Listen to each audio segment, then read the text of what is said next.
কি গো, তোমরা সবাই কেমন আছো? এই গরমেতে কি গরম পড়েছে বলো। আর শুভ নববর্ষ, তোমাদের বছরটা পুরো খুব ভালোভাবে কাটুক। বড়দের আমার প্রণাম জানিও। তো বর্ধমান এসেছি, বুঝতেই পারছো, করজন গেট দেখে।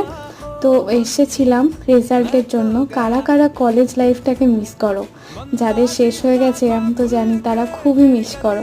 তো বর্ধমানে এসেছিলাম বলে মামা মামি দিদার সাথে একটু দেখা করে গেলাম। আর এই দেখো, মামা আমাকে রোদের মধ্যে বললো চল তোকে আমি স্কুটি করে দিয়ে আসি কলেজে। কলেজে তো দিয়ে গেল, কিন্তু কলেজে বেশ লাইন ছিল। আর এই গরমে পুচকুটাও থাকতে পারছিল না, ওর মায়ের কোলে এত কান্নাকাটি করছিল।